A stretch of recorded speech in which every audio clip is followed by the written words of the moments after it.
ওং নমঃ শিবায় শক্তিরূপে গুরুপীরানন্দম নমঃ। Good morning, welcome to my channel Bong official. বন্ধুরা, সকাল থেকে আমি ভিডিওটা শুরু করেছি। তো দেখো, আমি ব্রেকফাস্টে খাচ্ছি হলো ইপি, এগ নুডলস খাচ্ছি আর উইথ চা, লিকার চা। এটা আদা দিয়ে করা হয়েছে। তো খেয়ে উঠে তারপর তোমাদের সাথে আবার আমি ব্লগে ফিরে আসব, কথা বলবো। তো তোমরা কেমন আছো? আশা করি তোমরা ভালো আছো, আমিও ভালো আছি। তাহলে চলো, সঙ্গে থাকো, দেখতে থাকো বং অফিসিয়াল। আশা করি তোমাদের ভালো লাগবে। দেখো, অনেক কষ্টের পরে সবাই খুব কষ্ট পাচ্ছিল, বৃষ্টি হয় না বৃষ্টি হয় না। হঠাৎই দেখো আকাশ একদম মেঘে ঢাকা, মেঘ করে বৃষ্টি আসলো। আস্তে আস্তে চেপে আসছে, হচ্ছে, কিন্তু খুব যে একটা জোরে হচ্ছে তাও না, আবার একদম আস্তে তাও না। কিন্তু আমাদের দরকার আরও বৃষ্টি, আরও মুষলধারে বৃষ্টি। তাহলে সবার একটু স্বস্তির নিঃশ্বাস ফেলবে, সবাই একটু শান্তি পাবে। যা গরম পড়েছে, ও বাবা, সবার মুখে ও বাবা, উফ বাবা, এরকম শব্দ সবার মুখে এক কথা, কি গরম পড়েছে, কি গরম পড়েছে।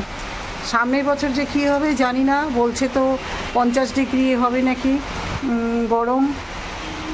এবার তো 50-এরও কাছাকাছি প্রায় চলে এসছে, 43-44 এরকম। তো এত ডিস্টার্ব করছিস কেন? আমাকে ভিডিও করতে দে। এই দেখো, আমার ঘরের না, ওই বাইরে এসে এরকম দেখো পাকাটা ভিজেছে। খুব যে একটা মুষলধারে হচ্ছে সেটাও না, তাহলে কিন্তু একদমই চুপচুপে জল জমে যেত। মোটামুটি হচ্ছে। তো এইটাই শেয়ার করলাম। হঠাৎ কাজ করতে করতে চলে আসলাম। এখন সময় হলো 1:45, 1:45। ওই 1টার থেকে একটু মেঘ করছিল একেবারে, পরে দেখলাম ঘন মেঘে ঢেকে গেছে। আমি তাড়াতাড়ি করে এই কাপড়গুলো নিয়ে গেলাম, তারে অনেক কাপড় ছিল, শুকনো কাপড়। বলতে না বলতেই বৃষ্টি নেমে আসলো, এইটাই দরকার ছিল। আর এদিকে লোডশেডিংয়ের জন্য আমি অ্যাকোয়াগার্ডের জল ভরতে পারছি না, বোতলে জল ভরতে পারছি না। অনেক জল দরকার হবে, সেগুলো নেই। মোটামুটি রান্না আছে, তো কালকের জন্য একটু আনাজ কেটে রাখবো, যা আছে হয়ে যাবে। ডিমের কারি আছে আর আমের চাটনি আছে, এই আছে, এই দিয়েই হয়ে যাবে। আর বেশি কিছু করব না, গরমে একদম থাকতে পারছি না।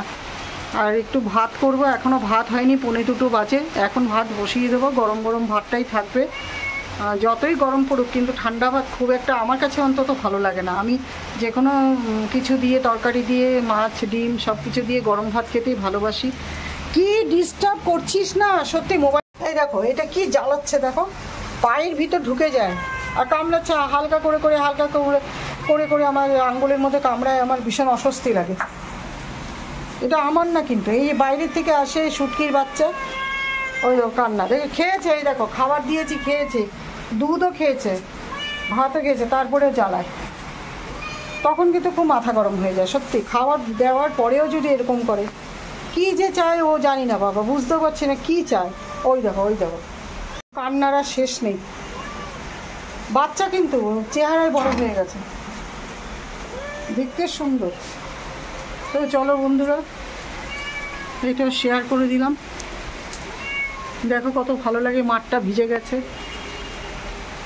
ভীষণ সুন্দর লাগছে। আমি ব্যালকনি থেকে সব কিছু শেয়ার করি তোমাদের সাথে। এটা আমার একটা খুব সুবিধে, আমার আর বাইরেই যেতে হয় না। যেতে পারি কিন্তু যেতে হয় না, হাত বাড়ালেই ব্যালকনি এবং মাঠ, ব্যালকনি থেকে মাঠ, রাস্তা সব কিছুই হাতের কাছে। দূরে একটা উপরে ছাদ দেখতে পাচ্ছ, নীল শেড দেওয়া, ওটা হলো ব্যাংক, স্টেট ব্যাংক। বললাম না আমার বাড়ির কাছে সব। আর এগুলো তো মানুষের ফ্ল্যাট। আর এই যে ফুটবল, ক্রিকেট সমস্ত কিছু হয়, ওটাকে কি বলে আমি তো ঠিক বলতে পারবো না, ভুলেও গেছি হয়তো। এই যে এটা ফুটবল খেলার জন্য এটা করে রেখেছে, ফুটবল খেলা হয় নিয়মিত। আর ওদিকে দূরে দেখতে পাচ্ছ, এটা সঙ্গশ্রী ক্লাবের ক্লাব আর কি, সঙ্গশ্রী ক্লাবের জিম সেন্টার। ক্লাব বলবো না, জিম সেন্টার। এখানে জিম করা হয়, আপাতত ছেলেরাই করে, মেয়েরা করে না। ওই মাসিটা কার বাড়ি খুঁজছে। আর ওদিকে দেখো আম গাছ, প্রচুর আম। ওই দেখো বড় বড় আম গাছ, ওই আম গাছে আম হলে পাড়ার সবাই ভাগ করে নেওয়া হয়। আমরা কিন্তু গত বছর পাইনি, জানি না, 2-4টে আমার হাজব্যান্ডের ভাই সব নিয়ে এসেছিল। এখানে আম হলে সবাই পাড়ার সবাই ভাগ করে নেয়। আর ওই যে চিলড্রেন পার্ক দূরে দেখতে পাচ্ছ, চিলড্রেন পার্ক, এই যে এই জায়গাটা চিলড্রেন পার্ক। সমস্ত কিছু অ্যাডভান্টেজ আছে। মর্নিং ওয়াক করার, ইভিনিং ওয়াক করে, ছেলেরা 4টের সময় হলে সব বাচ্চা ছেলেরা এসে মাঠে খেলাধুলো করে। বিশাল মাঠ এটা, সঙ্গশ্রী মাঠ, রাইফেল ক্লাব মাঠ, সঙ্গশ্রী না, রাইফেল ক্লাব মাঠ।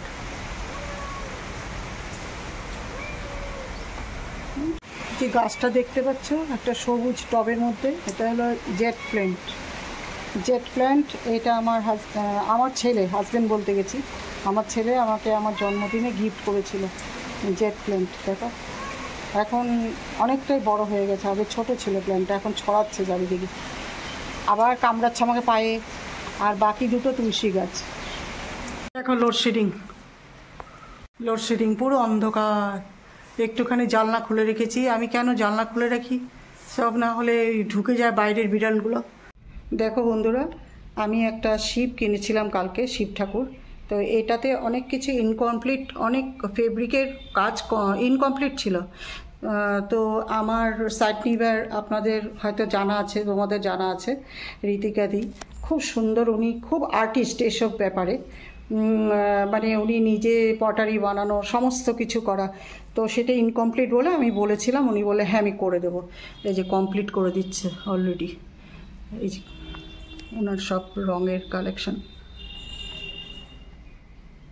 খুব ভালো গুণী আর কি উনি সব থেকে। টাইম নেই, এত ছাত্রছাত্রী আছে ড্যান্সের, উনি ড্যান্সের টিচার, প্রচুর স্টুডেন্ট আছে, তার মাধ্যমেও এটা করে দিচ্ছে।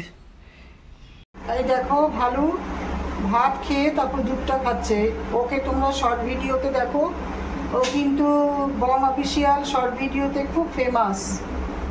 তোমরা দেখে নিও শর্ট ভিডিও, তাহলে বুঝতে পারবে।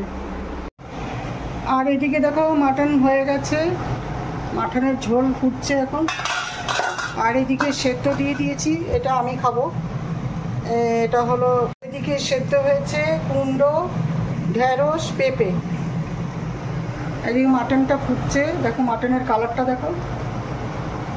এদিকে পটল ভর্তা করব, পটলগুলো কেটে রাখা হয়েছে, ধোয়া হয়নি এখনো। এদিকে রসুন দুটো ভিজিয়ে রেখেছি, এগুলো পটল ভর্তাতে দেবো, মিডিয়াম সাইজের রসুন। আর এই পেঁপেটা অর্ধেক কাটা হয়েছে, এগুলো কেটে নেব। এদিকে জল ভরছি, দেখো হাঁড়িতে জল ভরা হয়ে গেছে, এই যে অ্যাকোয়াগার্ড থেকে। আর এই জানলাটা কেন আটকিয়ে কাজ করছি জানো বন্ধুরা, এইখান দিয়ে না এখন যদি এই যে কাচের জানলা দিয়ে দেখতে পাচ্ছ কে একজন এসে বসে আছে, এদিক দিয়ে যদি আমাদের ওই কালু আসে তাহলে খুব কামড়াবে ওকে। ওই যে শুটকি আসছে, শুটকিকে আসতে দিই, শুটকি খেয়ে আবার চলে যায়, নাম নেমে যা, ও খেয়ে আবার চলে যাবে। ওগুলো মানে একটু খেতে দিই এই আর কি। এই দেখো এখন মারপিট করবে দুজনেই, করবি না, মিলেমিশে খা। ভালো চলে আয়, এদিকে চলে আয়, ভালো এদিকে চলে আয়। কি জঘন্য, ছি ছি ছি ছি ছি ছি ছি ছি ছি ছি, খুব ধান্দা, এসো ধান্দাবাজি সবার।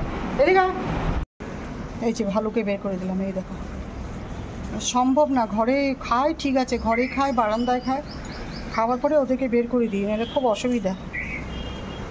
আর আরেকটা যে শুটকির বাচ্চা দেখে আছে ভালুকে, এই দেখো খুব ভয় করে ভালো, কারণ ওদেরকে এক এক সময় অ্যাটাক করে, বা এখনও বাচ্চা তো ওরা অ্যাটাক করে। কিন্তু মাটন অলরেডি ডান, এখন আমি অফ করে দেব।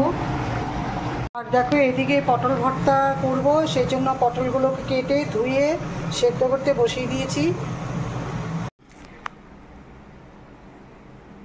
দেখো এই শিব ঠাকুরকে আমি কিনেছি আর এই যে দেখতে পাচ্ছ বাঘের ছাল, এই যে কালারটা ইয়েলো কালার, আর এই বাঘটা সাইডে বাঘের থাবা টাবা এগুলো সব কিছু এগুলো ছিল না। মোটামুটি একটা মূর্তি, মানে যেভাবে মূর্তি হয় সেভাবেই ছিল। চোখটাও ঠিকঠাক আঁকা ছিল না, আইব্রোটা, মুখে লিপস্টিক, যেটা লিপস্টিকের মতন ঠোঁটটা লাল, ছেলেরা তো লিপস্টিক পরবে না, ঠোঁটটা একটু লাল, ঠাকুর বলেই লাল করে দেওয়া হয়েছে। আর এই যে হাতের চেটোর নিচে যে কালারটা সেটাও ছিল না, পায়ের নিচে কালারটাও ছিল না, অনেক কিছুই ছিল না। এটা ইনকমপ্লিট একটা মূর্তি আমার কাছে সেল করা হয়েছিল। তো আমি এই শিব ঠাকুরকে একমাত্র এনেছিল, আর সাথে ছোট একটা ওয়াল হ্যাঙ্গিং, ছোট্ট একটা গণেশ। তো গণেশের কালেকশন আমার ঘরে প্রচুর আছে। আর এই শিব বাবাকে এনে আমাকে বলল যে দিদিভাই এই শিবটাকে নেবে এরকম করে বলছেন। তো ওই ছেলেটি বহু কাল থেকে আমার ছেলে একদম কোলের তখন থেকে এসে আমাকে অনেক মূর্তি, অনেক ওয়াল হ্যাঙ্গিং, অনেক কিছু দিয়ে যেত। আর সেই দিন এসে বলল কি দিদিভাই কলিং বেল ডাইরেক্ট টিপলো, কলিং বেলটা বাজিয়ে, অথচ কিন্তু ও আমার বাড়ি ভুলে গেছে। আর এই যে ফ্ল্যাটটা হয়েছে, আগের বাড়িটাতে আসতো, কিন্তু এই ফ্ল্যাটটা হওয়ার পরে একদিনও আসেনি। তো ও একটু চিন্তা ভাবনা করলো যে এটা এই বাড়িটাতে কি আছে দিদিভাইরা আদৌ। তো অনেক মানে অনেক দ্বিধা করি নাকি কলিং বেল পুশ করেছে। দেখো 6টা কলিং বেলের সুইচ আছে, তার মধ্যে কিভাবে বুঝতে পারলো ওই সুইচটা আমাদের। যাই হোক, কলিং বেল পুশ করে আমাকে ডাকলো, আমি গেলাম। তো ডাইরেক্টলি আমাকে বললো এই শিব ঠাকুরটা নাও। তো আমি শিব ঠাকুরটাকে অনেকটাই দাম বললো, আমি একটা দাম বললাম আমার সাধ্য অনুযায়ী। তখন বললো কি আর করব, ঠাকুর তো এসছে তোমার ঘরে, তোমার কাছে থাকবে বলে। তো আমি বলছি না, আপনার দাম অনুযায়ী হলে আমি নিতে পারবো না, কারণ আমার একটু অসুবিধা আছে। বলছে ঠিক আছে, আপনি যা বলেছেন সেটাই দেবো করে দিয়ে দিল, আমি নিলাম।